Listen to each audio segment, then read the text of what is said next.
श्रीशाय गुणराशये हृद्याय शुद्धविद्याय मध्वाय च नमो नमः। प्रथमो हनुमान् नाम द्वितीयो भीम एव च पूर्णप्रज्ञस्तृतीयस्तु भगवत्कार्यसाधकः आपादमौलिपर्यन्तं गुरूणाम् आकृतिं स्मरेत् तेन विघ्नाः प्रणश्यन्ति सिद्ध्यन्ति च मनोरथाः। श्रीगुरुभ्यो नमः। नारायणाय परिपूर्णगुणार्णवाय विश्वोदयस्थितिलयोन्नियतिप्रदाय ज्ञानप्रदाय विबुधा सुरसौख्यदुःखसत्कारणाय वितताय नमो नमस्ते। नारायणं सुरगुरुं जगदेकनाथं भक्तप्रियं सकललोकनमस्कृतं च त्रैगुण्यवर्जितमजं विभुमाद्यमीशं वन्दे भवघ्नममरासुरसिद्धवन्द्यं। नारायणं नमस्कृत्य नरं चैव नरोत्तमं देवीं सरस्वतीं व्यासं ततो जयमुदीरयेत्। कृष्णाय वासुदेवाय हरे परमात्मने प्रणतक्लेशनाशाय गोविंदाय नमो नमः। ಶ್ರೀ ಗುರುಭ್ಯೋ ನಮಃ. ಹರಿ ಓಂ. ಶ್ರೀಮನ್ ಮಹಾಭಾರತ ತಾತ್ಪರ್ಯ ನಿರ್ಣಯ 2ನೇ ಅಧ್ಯಾಯದಲ್ಲಿ 116ನೇ ಶ್ಲೋಕ. ವಚನಂ ಚೈವ ಕೃಷ್ಣಸ್ಯ ಜ್ಯೇಷ್ಠಂ ಕುಂತೀಸುತಂ ಪ್ರತಿ ರುದ್ರಂ ಸಮಾಶ್ರಿತೋ ದೇವಾಃ ರುದ್ರೋ ಬ್ರಹ್ಮಾಣಮಾಶ್ರಿತಃ ಬ್ರಹ್ಮ ಮಾಂ ಆಶ್ರಿತೋ ನಿತ್ಯಂ ನಾಹಂ ಕಂಚಿತ್ ಉಪಾಶ್ರಿತಃ. ಹಾಗೆ ಅಂತ ಅಂದ್ರೆ ಹಿಂದಿನ ಪ್ರಮಾಣ ಅದು ಭೀಮಸೇನ ದೇವರು ಯುಧಿಷ್ಠಿರನ ಹತ್ರ ಹೇಳಿದ್ದು. ಈ ಒಂದು ಮಾತು ಸ್ವತಃ ಕೃಷ್ಣನೇ ಯುಧಿಷ್ಠಿರನ ಹತ್ರ ಹೇಳ್ತಾ ಇದ್ದಾನೆ. ರುದ್ರಂ ಸಮಾಶ್ರಿತ ದೇವಾಹ, ಎಲ್ಲಾ ದೇವತೆಗಳು ಕೂಡ ರುದ್ರದೇವರನ್ನ ಆಶ್ರಯಿಸಿ ಇದ್ದಾರೆ. ರುದ್ರೋ ಬ್ರಹ್ಮಾಣಂ ಆಶ್ರಿತ, ರುದ್ರದೇವರು ಚತುರ್ಮುಖ ಬ್ರಹ್ಮದೇವರನ್ನ ಆಶ್ರಯಿಸಿ ಇದ್ದಾರೆ. ಬ್ರಹ್ಮ ಮಾಮಾಶ್ರಿತ ನಿತ್ಯಂ, ಬ್ರಹ್ಮದೇವರು ನನ್ನನ್ನು ಆಶ್ರಯಿಸಿದ್ದಾರೆ. ನಾಹಂ ಕಂಚಿತ್ ಉಪಾಶ್ರಿತ, ನಾನು ಯಾರನ್ನು ಆಶ್ರಯಿಸಿ ಇಲ್ಲ. ಹಾಗೆ ಅಂತ ನೋಡಿ, ಎಷ್ಟು ಚೆನ್ನಾಗಿ ಎರಡು ವಿಚಾರ ಸ್ಪಷ್ಟ ಆಗ್ತದೆ ನೋಡಿ. ಒಂದು ತಾರತಮ್ಯ, ಎಲ್ಲ ದೇವತೆಗಳಿಗಿಂತ ರುದ್ರದೇವರು, ರುದ್ರದೇವರಿಗಿಂತ ಬ್ರಹ್ಮದೇವರು, ಬ್ರಹ್ಮದೇವರಿಗಿಂತ ಕೃಷ್ಣ ಸರ್ವೋತ್ತಮನಾಗಿದ್ದಾನೆ. ಹಾಗೆ ಅಂತ ಪರಮಾತ್ಮ ತಾರತಮ್ಯ ಸ್ಪಷ್ಟ ಆಯಿತು, ಮತ್ತು ಕೃಷ್ಣನೇ ಸರ್ವೋತ್ತಮ, ಎರಡೂ ಕೂಡ ಇಲ್ಲಿ ಸ್ಪಷ್ಟ ಆಗ್ತಾ ಇದೆ ನೋಡಿ. ಅಂತ ಸುಂದರವಾದ ವಾಕ್ಯ ಇದು. ಯಥಾಶ್ರಿತಾನಿ ಜ್ಯೋತಿಂಷಿ ಜ್ಯೋತಿಶ್ರೇಷ್ಠಂ ದಿವಾಕರಂ ಏವಂ ಮುಕ್ತಗಣ ಸರ್ವೇ ವಾಸುದೇವಮುಪಾಶ್ರಿತಾಃ. ಆಯ್ತು, ಸಂಸಾರಾವಸ್ಥೆಯಲ್ಲಿ ಎಲ್ಲಾ ಎಲ್ಲರಿಗಿಂತ ದೇವತೆಗಳು ಶ್ರೇಷ್ಠರು. ದೇವತೆಗಳಲ್ಲಿ ಇಂದ್ರದೇವರು, ಇಂದ್ರದೇವರಿಗಿಂತ ರುದ್ರದೇವರು, ರುದ್ರದೇವರಿಗಿಂತ ಬ್ರಹ್ಮದೇವರು, ಬ್ರಹ್ಮದೇವರಿಗಿಂತ ಪರಮಾತ್ಮ ಅಂತ ಸಂಸಾರಾವಸ್ಥೆಯಲ್ಲಿ ಕೂಡುತ್ತದೆ. ಆದ್ರೆ ಮೋಕ್ಷವನ್ನ ಹೊಂದಿದ ಬಳಿಕ ತಾರತಮ್ಯ ಇಲ್ಲ, ಭೇದ ಇಲ್ಲ ಅಂತ ಯಾಕೆ ಹೇಳಬಾರದು? ಅವಸ್ಥಾ ಭೇದ ಅಂತ ಹೇಳ್ತಾರೆ ನೋಡಿ. ಒಂದೊಂದು ಅವಸ್ಥೆಯಲ್ಲಿ, ಸಂಸಾರ ಅವಸ್ಥೆಯಲ್ಲಿ ಸರಿ, ಆದರೆ ಮೋಕ್ಷಾವಸ್ಥೆಯಲ್ಲಿ ಆ ರೀತಿಯಾಗಿ ನಿಯಮ ಬೇಡ ಹಾಗೆಂತ ಹೇಳಿದರೆ ಅದಕ್ಕೆ ಹೇಳ್ತಾ ಇದ್ದಾರೆ. ಯಥಾಶ್ರಿತಾನಿ ಜ್ಯೋತಿಂಷಿ ಜ್ಯೋತಿಶ್ರೇಷ್ಠಂ ದಿವಾಕರಂ, ಪ್ರಕಾಶವನ್ನು ಕೊಡತಕ್ಕ ಎಲ್ಲವೂ ಕೂಡ ಸೂರ್ಯನನ್ನ ಆಶ್ರಯಿಸಿದೆ. ಅಂದ್ರೆ ಸೂರ್ಯನ ಬೆಳಕೆ ಚಂದ್ರ ಮುಂತಾದವುಗಳಲ್ಲಿ ಬರುತ್ತದೆ ಹಾಗೆ ಅಂತ. ಹೇಗೋ ಅದೇ ತರ ಏವಂ ಮುಕ್ತಗಣ ಸರ್ವೇ, ಹೊಂದಿದ ನಂತರವೂ ಕೂಡ ಎಲ್ಲರೂ ಕೂಡ ಸರ್ವೇ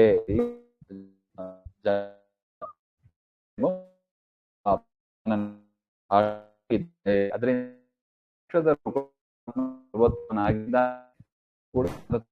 ಇದೆ ಸ್ಪಷ್ಟ ಆಗುತ್ತೆ. ವಾಸುದೇವ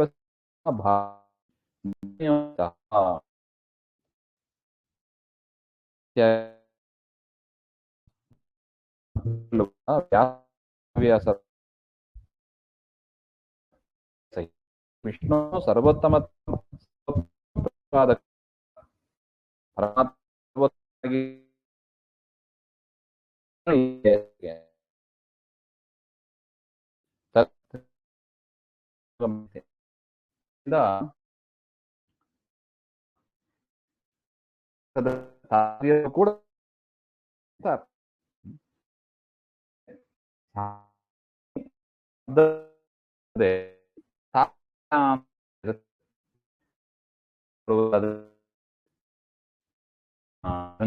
ಕೂಡ ಹೇಳ್ತೀವಿ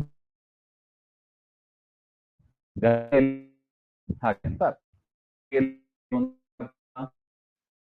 ಅದಕ್ಕೆ ಪ್ರವಾಹ ಅಂತ ಅರ್ಥ. ಶಬ್ದ ಯಾರು ಸಾಧ್ಯ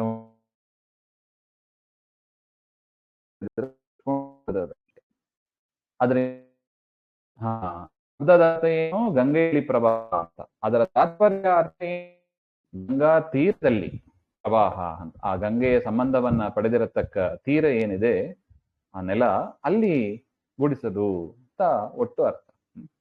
ಅದರಿಂದ ಶಬ್ದದ ಅರ್ಥದ ಬೇರೆ ಇರುತ್ತದೆ, ತಾತ್ಪರ್ಯ ಅರ್ಥ ಬೇರೆಯಾಗಿ ಇರ್ತದೆ, ಸ್ವಲ್ಪ ಡಿಫರೆಂಟ್ ಆಗಿ ಇರ್ತದೆ ಅದು. ಅದೇ ರೀತಿಯಾಗಿ ಮಹಾಭಾರತಕ್ಕೆ ಶಬ್ದತಃ ಅರ್ಥ ಬೇಕಾದ್ರೆ ನೀವು ಹೇಳ್ಕೊಂಡು ಹೋಗಿ, ಆದರೆ ತಾತ್ಪರ್ಯತಃ ವಿಷ್ಣು ಸರ್ವೋತ್ತಮ ಅಂತ ಹೇಳಲಿಕ್ಕೆ ಬರೋದಿಲ್ಲ ಹಾಗೆ ಅಂತ ಅದು ಒಂದು ಆಕ್ಷೇಪ. ಅದಕ್ಕೆ ಈ ಭವಿಷ್ಯತ್ ಪರ್ವದ ವಚನವನ್ನ ಕೋಟ್ ಮಾಡಿ ಅಲ್ಲಿ ಹೇಗೆ ಪರಮಾತ್ಮನೇ ಸರ್ವೋತ್ತಮನಾಗಿದ್ದಾನೋ ಅದೇ ರೀತಿಯಾಗಿ ತಾತ್ಪರ್ಯ ಸಹಿತವಾಗಿಯೂ ಕೂಡ ವಿಷ್ಣುವೇ ಸರ್ವೋತ್ತಮ. ಶಬ್ದತಃ ತೆಗೆದುಕೊಂಡ್ರೂ ಪರಮಾತ್ಮನೇ ಸರ್ವೋತ್ತಮ, ಶಬ್ದದ ಅರ್ಥ ತೆಗೆದುಕೊಂಡ್ರೂ ಅವನೇ.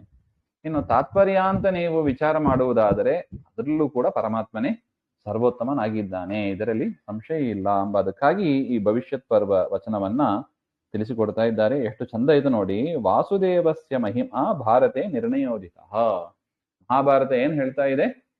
ಅದೇನೋ ಕೌರವ ನೋಡಿ, ನಮಗೆ ಮಹಾಭಾರತದ ಶಬ್ದದ ಅರ್ಥ ನೋಡಿದ್ರೆ ಇದು ಕೌರವರ ಪಾಂಡವರ ಜಗಳ, ಅದೇ ನಮಗೆ ಶಬ್ದದಿಂದ ತೋರುವ ಅರ್ಥ. ಆದ್ರೆ ಮುಖ್ಯವಾದ ತಾತ್ಪರ್ಯ ಏನು ಅದು ಹಾಗೆಂದ್ರೆ ಅದನ್ನ ಭವಿಷ್ಯತ್ ಪರ್ವ ಹೇಳ್ತಾ ಇದೆ. ವಾಸುದೇವಸ್ಯ ಮಹಿಮಾ, ಪರಮಾತ್ಮನ ಮಹಿಮೆಯೇ ಭಾರತದಲ್ಲಿ ನಿರ್ಣೀತವಾಗಿದೆ ಹಾಗೆ ಅಂತ ಭವಿಷ್ಯತ್ ಪರ್ವ ಹೇಳ್ತಾ ಇದೆ. ಅದರಿಂದ ಶಬ್ದದ ಅರ್ಥ ಪ್ರಕಾರ ತೆಗೆದುಕೊಂಡ್ರೂ ಕೂಡ ಜ್ಞಾನಿಗಳಿಗೆ ಅರ್ಥ ಆಗ್ತದೆ. ವಾಕ್ಯ ತೆಗೆದುಕೊಂಡ್ರೂ ಪರಮಾತ್ಮನೇ ಸರ್ವೋತ್ತಮ ಅಂತ ಗೊತ್ತಾಗ್ತದೆ. ಇನ್ನು ತಾತ್ಪರ್ಯ ಅಂತ ತೆಗೆದುಕೊಂಡ್ರೂ ಕೂಡ ಪರಮಾತ್ಮನೇ ಸರ್ವೋತ್ತಮ, ಯಾಕಂದ್ರೆ ಭವಿಷ್ಯತ್ ಪರ್ವ ಹಾಗೆ ಹೇಳ್ತಾ ಇದೆ. ವಾಸುದೇವಸ್ಯ ಮಹಿಮಾ ಭಾರತೆ ನಿರ್ಣಯೋದಿತ,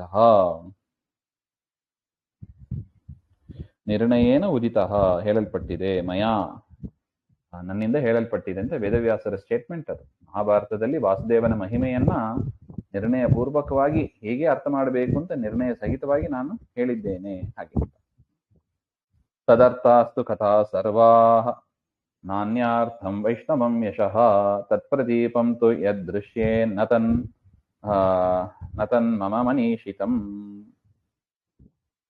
ಹಾಗಿದ್ರೆ ಬೇರೆ ವಿಚಾರವನ್ನ ವಾಸುದೇವನ ಮಹಿಮೆ ಹೇಳುವುದಾದರೆ ಬೇರೆ ವಿಚಾರ ಅಲ್ಲಿ ಇದಲ್ಲ ಹಾಗೆ ಅಂದ್ರೆ ಅದಕ್ಕೆ ಹೇಳ್ತಾ ಇದ್ದಾರೆ, ವಿಷ್ಣೋಃ ಸರ್ವೋತ್ತಮತ್ವಾದಿ ಗುಣವೈಶಿಷ್ಟ್ಯ ಸಿದ್ಧ್ಯರ್ಥಮೇವ ಅನ್ಯೇಷಾಂ ವೈಶಿಷ್ಟ್ಯ ಕಥಾ ಉಚ್ಯತೆ. ಈಗ ಭೀಮನ ಪರಾಕ್ರಮ ಹೇಳ್ತಾ ಇದ್ದಾರೆ, ಅರ್ಜುನನ ಪರಾಕ್ರಮ ಹೇಳ್ತಾ ಇದ್ದಾರೆ, ಅದನ್ನೆಲ್ಲ ಯಾಕೆ ಹೇಳ್ಬೇಕಾಗಿತ್ತು ಹಾಗೆಂದ್ರೆ ನೋಡಿ, ಪರಮಾತ್ಮ ಅವನ ಪರಾಕ್ರಮ ಅಪಾರವಾದದ್ದು. ಅಷ್ಟು ಮಾತ್ರ ಅಲ್ಲ, ಪರಮಾತ್ಮನ ನಂಬಿದ ಭಕ್ತರು ಯಾರು ಇರ್ತಾರೆ ಅವರನ್ನು ಕೂಡ ದೇವರು ಕೈ ಬಿಡೋದಿಲ್ಲ, ಅವರು ಪರಾಕ್ರಮಶಾಲಿಯಾಗಿ ಇರ್ತಾರೆ ಹಾಗೆಂಬುದನ್ನ ಲೋಕಕ್ಕೆ ಬೋಧನೆ ಮಾಡಬೇಕಾಗಿದೆ. ಅದಕ್ಕಾಗಿ ಭೀಮನ ಮಹಿಮೆ, ಅರ್ಜುನನ ಮಹಿಮೆ ಇದೆಲ್ಲ ವರ್ಣಿತವಾಗಿದೆ ಹಾಗೆ ಅಂತ. ಅದೇ ರೀತಿಯಾಗಿ ಸಾಧಕರಾದ ನಾವು ಕೂಡ ಪರಮಾತ್ಮನನ್ನ ನಂಬಿದರೆ ಪರಮಾತ್ಮ ನಮಗೂ ಯಥಾಯೋಗ್ಯವಾಗಿ ಸಾಮರ್ಥ್ಯವನ್ನು ಕೊಡ್ತಾನೆ ಹಾಗೆ ಅಂತ ಅರ್ಥ. ಅದಕ್ಕಾಗಿ ಅದು ಕೂಡ ಮತ್ತೆ ವಿಷ್ಣುವಿನ ಸರ್ವೋತ್ತಮದಲ್ಲೇ, ವಿಷ್ಣು ಸರ್ವೋತ್ತಮ ಅಂತಾನೆ ಅದು ಕೂಡ ಪರ್ಯವಸಾನ ಆಗ್ತದೆ ಅಂತ ಒಟ್ಟು. ಅದರಿಂದ ಬೇರೆಯವರ ಕತೆ, ಬೇರೆ ವೈಷ್ಣವರ ಚರಿತ್ರೆ ಅದೆಲ್ಲ ಯಾಕೆ ಕೇಳಬೇಕು ಹಾಗೆಂದ್ರೆ ಅದೇ ಅರ್ಥ. ಭಾಗವತದಲ್ಲಿ ಸ್ವಯಂಭುವ ಮನುವಿನ ಚರಿತ್ರೆ ಬರ್ತದೆ, ಇವತ್ತು ನೋಡಿದೀವಿ ನೋಡಿ. ಅಲ್ಲೂ ಕೂಡ ಅಷ್ಟೇ, ವೈಷ್ಣವರ ಚರಿತ್ರೆ ಯಾಕೆ ಕೇಳಬೇಕು? ವೈಷ್ಣವನ ಚರಿತ್ರೆ ಕೇಳಿದ್ರೆ ವಿಷ್ಣುವಿನಲ್ಲಿ ಭಕ್ತಿ ಬೆಳೀತದೆ. ಪರಮಾತ್ಮನ ಭಕ್ತರೇ ಹೀಗಿದ್ದಾರೆ, ಎಷ್ಟು ಸಾಮರ್ಥ್ಯವಂತರಾಗಿ ಇರ್ತಾರೆ ಅಂದರೆ ಪರಮಾತ್ಮನ ಗುಣ ಸಾಮರ್ಥ್ಯ ಎಷ್ಟು ಇರ್ಲಿಕ್ಕಿಲ್ಲ ಹಾಗೆಂತ ದೇವರಲ್ಲಿ ವಿಶೇಷ ಭಕ್ತಿ ಬೆಳೀತದೆ. ಅದರಿಂದ ವೈಷ್ಣವರ ಕಥೆಯನ್ನು ಕೇಳಬೇಕು. ಅದರಿಂದ ಮಹಾಭಾರತದಲ್ಲಿ ಬೇರೆಯವರ ವಿಚಾರವನ್ನು ಕೂಡ ಹೇಳಿದ್ದಾರೆ ಹಾಗೆ. ವಿಷ್ಣು ವೈಶಿಷ್ಟ್ಯ ಸಿದ್ಧ್ಯರ್ಥಂ ಅನ್ಯ ವೈಶಿಷ್ಟ್ಯ ಕಥನಂ ಹಾಗೆ.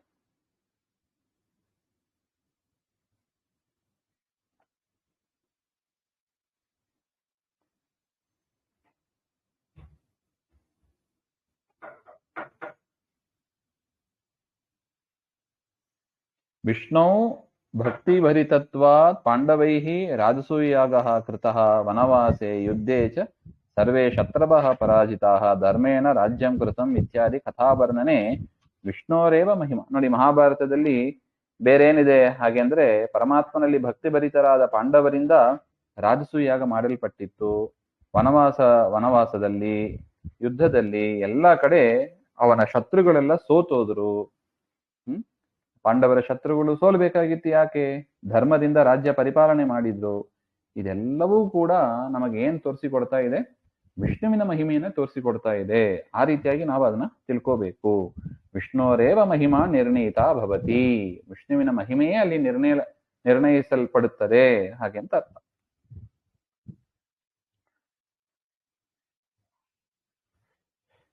ತತ್ ಪ್ರತೀಪಂ ಅಂದ್ರೆ ವಿಷ್ಣು ಮಹಿಮ ಪ್ರದೀಪಂ ಯದ್ವಚನಂ ಕ್ವಚಿತ್ ದೃಶ್ಯೇತ್ ತತ್ ಮಮ ಮನೀಷಿತಂ ನ ಮಯ ಮನಃಪೂರ್ವಕ ಮುಕ್ತಂ ಕಿಂತು ಪರದರ್ಶನಸ್ಥ ಏವಂ ವದಂತಿ ಇತಿ ದರ್ಶನ ಭಾಷೆಯ ಪರಮತ ಅನುವಾದ ಏವ ಕೃತಃ ನತು ತನ್ಮಮ ಮತಂ ಇತಿ ವ್ಯಾಸಃ ಸ್ವಾಭಿಸಂಧಿಂ ಸ್ವಯಮೇವ ಉದ್ಘಾಟಿತವಾನ್ ಇತ್ಯರ್ಥಃ.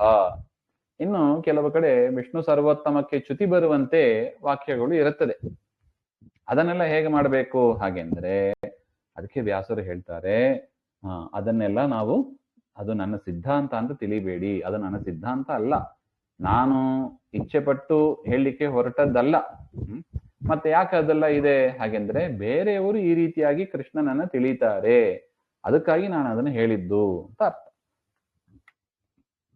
ಪರದರ್ಶನಸ್ಥ ಏವಂ ವದಂತಿ ಅಂತ. ಬೇರೆಯವರು ಕೃಷ್ಣನನ್ನ ಹೇಗೆ ಕಂಡ್ರು ಅದನ್ನು ಕೂಡ ನಾನು ಮಹಾಭಾರತದಲ್ಲಿ ಬರೆದಿದ್ದೇನೆ. ಅದರಿಂದ ಅದು ಯಾರ ಅಭಿಪ್ರಾಯ ಆಯಿತು? ಅದು ಅವರದ್ದೇ ಅಭಿಪ್ರಾಯ ಆಯ್ತೇ ಹೊರತು ನನ್ನ ಅಭಿಪ್ರಾಯ ಅದಲ್ಲ. ನನ್ನ ಅಭಿಪ್ರಾಯ ವಿಷ್ಣುವೇ ಸರ್ವೋತ್ತಮ. ಅದಕ್ಕೆ ಚ್ಯುತಿ ಬರುವಂತೆ ಮಹಾಭಾರತದಲ್ಲಿ ಎಲ್ಲರೂ ಬಂದರೆ ಅದು ನನ್ನ ಅಭಿಪ್ರಾಯ ಅಂತ ತಿಳಿಬೇಡಿ. ಅದು ಆ ವ್ಯಕ್ತಿಯ ಅಭಿಪ್ರಾಯ ಎಂಬ ಅದನ್ನು ತೋರಿಸಿಕೊಡುವುದಕ್ಕಾಗಿ ನಾನು ಅದನ್ನ ದಾಖಲೆ ಮಾಡಿದ್ದು ಅಂತ ಇಷ್ಟು ತಿಳ್ಕೋಬೇಕು ಅಂತ ನೋಡಿ ಅದನ್ನೇ ಹೇಳ್ತಾ ಇದ್ದಾರೆ. ಭಾಷಾಸ್ತು ತ್ರಿವಿಧಾಸ್ತತ್ರ ಮಯಾ ವೈ ಸಂಪ್ರದರ್ಶಿತಾ ಉಕ್ತೋ ಯೋ ಮಹಿಮಾ ವಿಷ್ಣೋ ಸತು ಉಕ್ತಾ ಸಮಾಧಿನಾ. 3 ಭಾಷೆ ಇದೆ ಅಂತ ತಿಳಿಬೇಕು. ಭಾಷಾತ್ರಯ ಇದೆ ಹಾಗೆ ಅಂತ. ಸಮಾಧಿ ಗುಹ್ಯ ದರ್ಶನ ಭಾಷಾ ಭೇದೇನ ತ್ರಿವಿಧಾಹ. ಸಮಾಧಿ ಭಾಷೆ, ಗುಹ್ಯ ಭಾಷೆ, ದರ್ಶನ ಭಾಷೆ ಅಂತ 3 ವಿಧವಾದ ಭಾಷೆ. ಇದು ಭಾಷೆ ಅಂದ್ರೆ ನಾವು ಮಾತನಾಡುವ ಭಾಷೆ, ಲ್ಯಾಂಗ್ವೇಜ್ ಅಂತ ತಿಳ್ಕೋಬಾರ್ದು. ಮಹಾಭಾರತಕ್ಕೆ 3 ಭಾಷೆ ಇದೆ ಹಾಗೆಂದ್ರೆ 3 ಭಾಷೆಯಲ್ಲಿ ಬರೆದಿದ್ದಾರೆ ಅಂದ್ರೆ ಏನರ್ಥ? ಅದೆಲ್ಲ ಇರೋದು ಸಂಸ್ಕೃತದಲ್ಲೇ. ಸಂಸ್ಕೃತ ತರ ಬೇರೆ ಭಾಷೆ ಅಂತ ನಾವು ತಿಳ್ಕೋಬಾರ್ದು. ಆ ತರ ಭಾಷೆ ಅಲ್ಲ ಇದು. ಅಂದ್ರೆ ಅದನ್ನ ಡಿಕೋಡ್ ಮಾಡುವ ಮೆಕ್ಯಾನಿಸಮ್ ಅಂತ ಹೇಳ್ತಾರೆ ನೋಡಿ, ಅದು 3 ಭಾಷೆಯಲ್ಲಿದೆ ಹಾಗೆ ಅಂತ. ಅಂದ್ರೆ ಒಂದು ರೀತಿಯಾದ ಪ್ಯಾಟರ್ನ್ ಅಂತ ಹೇಳ್ಬೋದು, ಅಥವಾ ಅರ್ಥ ಮಾಡಿಕೊಳ್ಳುವ ವಿಧ ಅಂತ 3 ರೀತಿಯಾಗಿ ಅದನ್ನ ಅರ್ಥ ಮಾಡ್ಲಿಕ್ಕೆ ಬರ್ತದೆ ಹಾಗೆಂಬ ಅರ್ಥದಲ್ಲಿ ಇದೆ. ಆ ರೀತಿಯಾಗಿ ಅದನ್ನ ಭಾಷಾ ಅರ್ಥ ಅಂತ ತಗೋಬೇಕು. ಆಯ್ತು. ಮೊದಲು ಸಮಾಧಿ ಭಾಷೆ ಅಂದ್ರೆ ಯಾವುದು? ಮೊದಲನೇ ಭಾಷೆ, 3 ಭಾಷೆಯಲ್ಲಿ ಮೊದಲನೇ ಭಾಷೆ ಸಮಾಧಿ ಭಾಷೆ. ಸಮಾಧಿ ಭಾಷೆ ಅಂದ್ರೆ ಹೇಗಿರುತ್ತದೆ ಹಾಗೆ ಅಂದ್ರೆ, ವಿಷ್ಣೋರ್ ಮಹಿಮಾ ಉಕ್ತಃ ಸ್ಪಷ್ಟ ಮುಕ್ತಃ ಸತು ಸಮಾಧಿನ ಉಕ್ತಃ. ಯಾವ ಭಾಷೆಯಿಂದ ಅಂದ್ರೆ ಯಾವ ವಾಕ್ಯಗಳಲ್ಲಿ ವಿಷ್ಣುವಿನ ಸರ್ವೋತ್ತಮ ಸ್ಪಷ್ಟವಾಗಿ ನಮಗೆ ಅರ್ಥ ಆಗ್ತದೋ ಅದು ಸಮಾಧಿ ಭಾಷೆಯಲ್ಲಿ ಇದೆ ಎಂದು ತಿಳ್ಕೋಬೇಕು. ವಿಷ್ಣು ಸರ್ವೋತ್ತಮ ನಾವು ನೋಡಿದ್ದೇವೆ ನೋಡಿ ಭಗವದ್ಗೀತೆಯಲ್ಲಿಲ್ಲ. ದ್ವಾಭಿಮೋ ಪುರುಷೋ ಲೋಕೆ ಕ್ಷರಶ್ಚ ಅಕ್ಷರ ಏವಚ ಕ್ಷರಃ ಸರ್ವಾಣಿ ಭೂತಾನಿ ಕೂಟಸ್ಥೋ ಅಕ್ಷರ ಉಚ್ಯತೆ ಉತ್ತಮ ಪುರುಷಸ್ತ್ವನ್ಯಃ ಪರಮಾತ್ಮ ಇತ್ಯುದಾಹೃದಃ. ಸ್ಪಷ್ಟವಾಗಿ ಇದೆ ವಿಷ್ಣು ಸರ್ವೋತ್ತಮ ಅಂತ ಹೇಳುವ ವಾಕ್ಯ. ಇದೆಲ್ಲ ಯಾವ ಭಾಷೆಯಲ್ಲಿ ಇದೆ? ಇದು ಇದನ್ನ ಡೈರೆಕ್ಟ್ ಆಗಿ ಹಂಗೆ ಅರ್ಥ ಮಾಡ್ಕೋಬಹುದು. ಇದು ಸಮಾಧಿ ಭಾಷೆಯಲ್ಲಿ ಇದೆ ಹಾಗೆ ಅಂತ ಅರ್ಥ. ಇನ್ನು ಶೈವ ದರ್ಶನಮಾಲಂಬ್ಯ ಕ್ವಚಿತ್ ಶೈವೀ ಕಥೋದಿತ ಸಮಾಧಿ ಭಾಷೆಯೋಕ್ತಂ ಯತ್ ತತ್ಸರ್ವಂ ಗ್ರಾಹ್ಯಮೇವ ಹಿ. ಇನ್ನು ಕೆಲವೊಮ್ಮೆ ಶೈವ ಶಾಖೆಗಳನ್ನ ಅವಲಂಬಿಸಿ ಶಿವಸ್ಯ ವಿದ್ಯಮಾನ ಕಥಾ ತಸ್ಯ ಉತ್ತಮತ್ವ ಪ್ರತಿಪಾದಿಕಾ ಕಥಾ ಉಕ್ತ.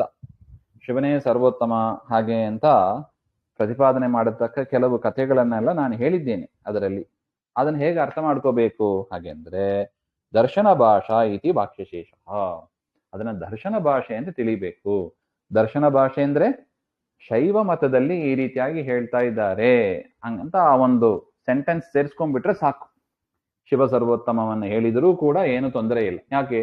ಶೈವ ಶಾಸ್ತ್ರದಲ್ಲಿ ಹೀಗಿದೆ ಅಂತ ಹೇಳ್ತಾ ಇದ್ದಾರೆ ವೇದವ್ಯಾಸರು ಅಂತ ಅಷ್ಟೇ ಅರ್ಥ. ಅದಕ್ಕೆ ಹಾಗೆ ಅರ್ಥ ಮಾಡಬೇಕು. ನೋಡಿ, ಇದು ಎರಡನೇ ಭಾಷೆ, ದರ್ಶನ ಭಾಷೆ. ಬೇರೆ ದರ್ಶನದಲ್ಲಿ ಆ ರೀತಿಯಾಗಿ ಬೇರೆಯವರು ಹೇಳ್ತಾರೆ ಅಂತ ವೇದವ್ಯಾಸರು ಇದರಲ್ಲಿ ಡಾಕ್ಯುಮೆಂಟ್ ಮಾಡಿದ್ದಾರೆ ಅಂತ ಅರ್ಥ. ಕೆಲವೊಮ್ಮೆ ಚತುರ್ಮುಖ ಬ್ರಹ್ಮ ಸರ್ವೋತ್ತಮ ಅಂತ ಹೇಳುವ ವಾಕ್ಯ ಬರಬಹುದು. ಅವರು ಬ್ರಾಹ್ಮಿ ಶಾಸ್ತ್ರ ಅಂದ್ರೆ ರಾಜಸ ಪುರಾಣ ಅಂತ ಏನಿದೆ ಅವುಗಳಲ್ಲಿ ಆ ರೀತಿಯಾಗಿ ಹೇಳುವ ಮತ ಇದೆ. ಚತುರ್ಮುಖ ಬ್ರಹ್ಮದೇವರೇ ಸರ್ವೋತ್ತಮ ಅಂತ ಹೇಳುವ ಮತ ಇದೆ. ಅದಕ್ಕೆ ತಕ್ಕಂತೆ ನಾವು ಮಹಾಭಾರತದಲ್ಲಿ ಅದನ್ನ ಹೇಳಿದ್ದೇವೆ ಹೊರತು ವೇದವ್ಯಾಸರಿಗೆ ಸಮ್ಮತವಾದ ಅಭಿಪ್ರಾಯ ಅದಲ್ಲ ಅಂತ. ಅದರಿಂದ ಸಮಾಧಿ ಭಾಷೆಯ ಉಕ್ತಂ, ಸಮಾಧಿ ಭಾಷೆಯಲ್ಲಿ ಏನ್ ಹೇಳಿದ್ದಾರೆ ತತ್ಸರ್ವಂ ಗ್ರಾಹ್ಯಮೇವಹಿ. ಸಮಾಧಿ ಭಾಷೆಯಲ್ಲಿ ಹೇಳಿದ್ದನ್ನ ಹಾಗೆ ನಾವು ಗ್ರಹಣ ಮಾಡ್ಬೋದು, ಆದ್ರೆ ದರ್ಶನ ಭಾಷೆಯಲ್ಲಿ ಹೇಳಿದ್ದನ್ನ ಅದನ್ನ ನಾವು ಹಾಗೆ ತೆಗೆದುಕೊಳ್ಳಿಕ್ಕೆ ಬರೋದಿಲ್ಲ.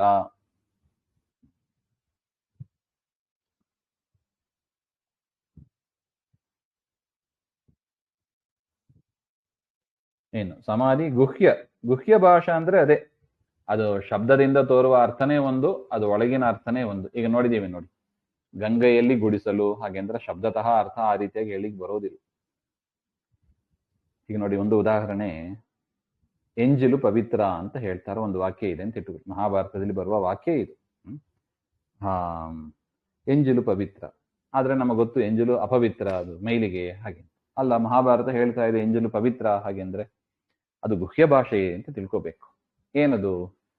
ಯಾವ ಎಂಜಿಲು ಪವಿತ್ರ ಅಂತ ವಿಚಾರ ಮಾಡಿದ್ರೆ ಆಕಳು ಇದೆ ನೋಡಿ, ಆಕಳು ಹಾಲು ಕರಿಬೇಕು. ಹಾಲು ಕರಿಯಕ್ಕೆ ಮೊದಲು ಏನ್ ಮಾಡ್ಬೇಕು? ಕರುವನ್ನ ಮೊದಲು ಕುಡಿಯಕ್ಕೆ ಬಿಡ್ಬೇಕಂತೆ. ಕರು ಕುಡಿದು ಮಿಕ್ಕಿದ್ದು ಅದೇನಾಯ್ತು? ಉಚ್ಚಿಷ್ಟ ಆಯ್ತು. ಆ ಉಚ್ಚಿಷ್ಟ ಅದು ಪವಿತ್ರ, ಅಂದ್ರೆ ಆಕಳಾಲು ಪವಿತ್ರ. ಅದನ್ನ ಕರು ಕುಡಿದೇ ಇದ್ರೆ ಅದು ಅಪವಿತ್ರನೇ. ಅದು ಕೂಡ ಕರು ಕುಡಿದು ಮಿಕ್ಕಿದ ಹಾಲು ಏನಿದೆ ಅದು ಪವಿತ್ರ ಅಂತ ಇದು ಒಟ್ಟು ಮಹಾಭಾರತದ ಅಭಿಪ್ರಾಯ. ಹಾಗೆಂತ ನೋಡಿ, ಇದೆಲ್ಲ ವ್ಯಾಖ್ಯಾನ ನೋಡಿದ್ರೆ ನಮಗೆ ಗೊತ್ತಾಗುತ್ತೆ. ಇಲ್ಲಾಂದ್ರೆ ಎಂಜಿಲು ಪವಿತ್ರ ಅಂದ್ರೆ ಇದೇನೋ ಹುಚ್ಚರ ಮಾತು ಅಂತ ನಾವು ರಿಜೆಕ್ಟ್ ಮಾಡಿಬಿಡ್ತೀವಿ. ಅದಕ್ಕೆ ಬೇರೆಯವರು ಮಹಾಭಾರತಕ್ಕೆ ಕೈ ಹಾಕ್ಲಿಕ್ಕೆ ಹೋಗೋದಿಲ್ಲ. ಮಹಾಭಾರತವನ್ನ ಅರ್ಥದ ನಿರ್ಣಯವನ್ನ ಸ್ಪಷ್ಟಪಡಿಸೋದಕ್ಕೆ ಹೊರಟ ಏಕೈಕ ಆಚಾರ್ಯರು ಅಂದ್ರೆ ಶ್ರೀಮನ್ ಮಧ್ವಾಚಾರ್ಯರು. ಯಾಕೆ?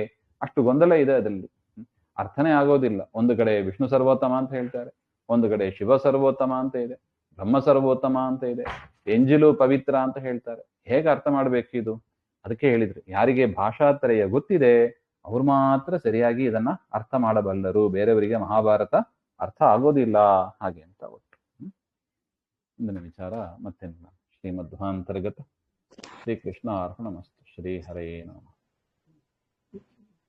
ಗುರುಗಳೇ, ಈ